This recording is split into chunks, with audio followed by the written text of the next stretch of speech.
जय श्री हरि भक्तों।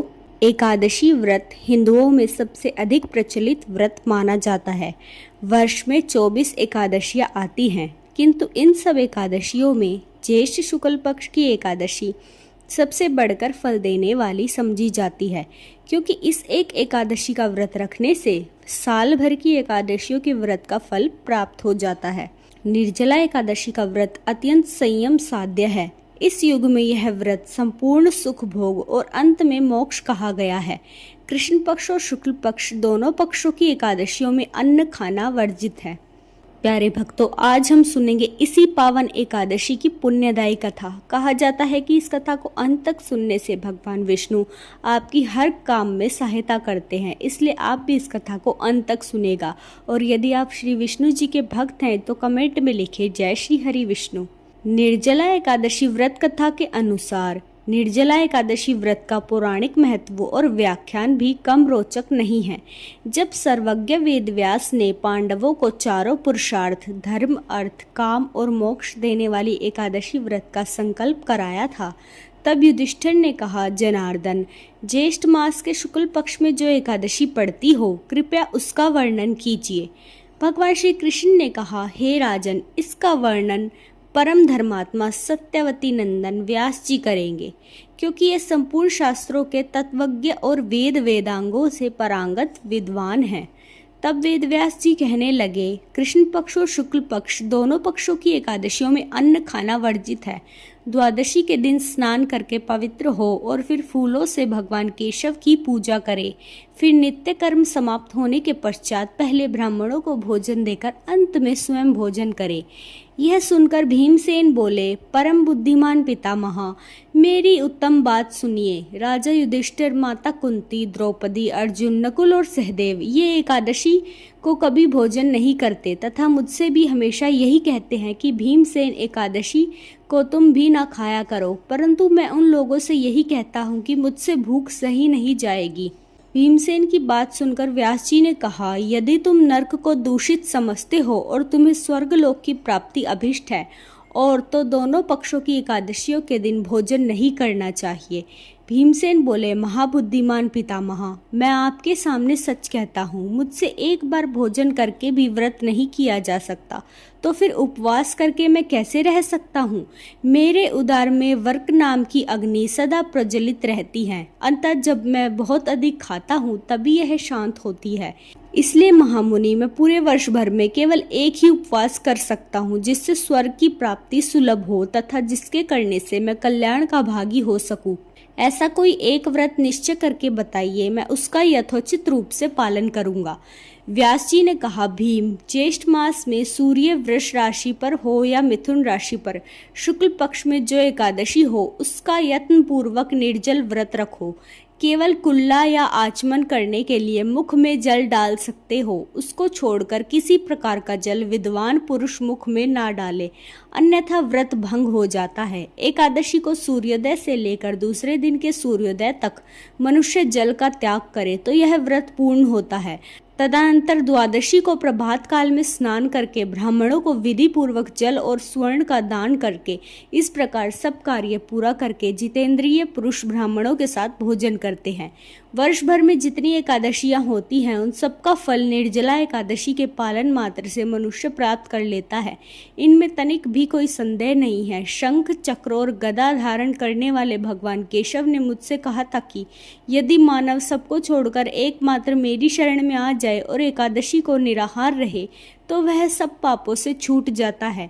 एकादशी व्रत करने वाले पुरुष के पास विशालकाय विकराल आकृति और काले रंग वाले दंड पाशधारी भयंकर यमदूत भी नहीं आते।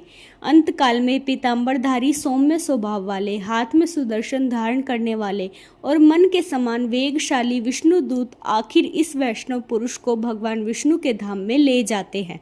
अंततः निर्जला एकादशी को पूर्ण यत्न करके उपवास और श्री हरि का पूजन करो। स्त्री हो या पुरुष, यदि उसने मेरु पर्वत के बराबर भी महान पाप किया हो तो वह भी सब इस एकादशी के व्रत के प्रभाव से भस्म हो जाता है। जो मनुष्य इस दिन जल के नियम का पालन करता है वह पुण्य का भागी होता है।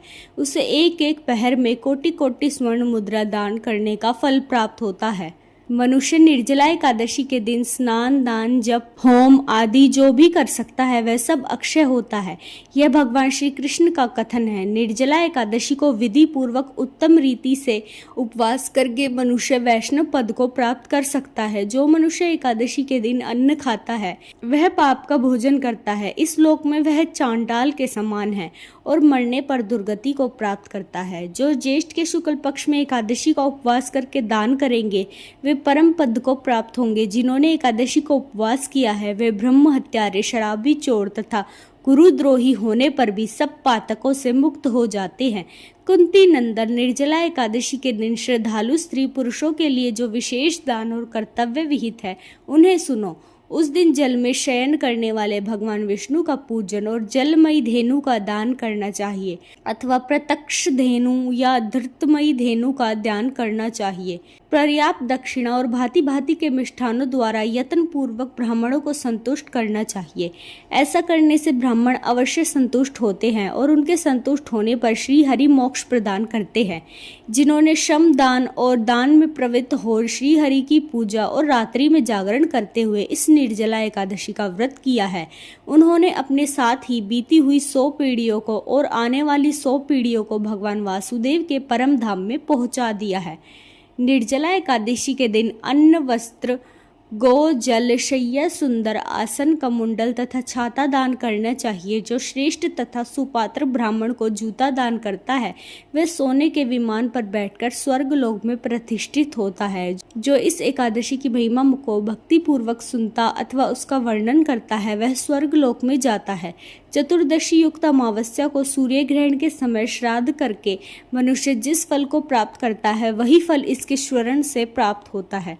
पहले दंत दानव करके यह नियम कर लेना चाहिए कि मैं भगवान केशव की प्रसन्नता के लिए एकादशी को निराहार रहकर आचमन के सिवा दूसरे जल का भी त्याग करूंगा।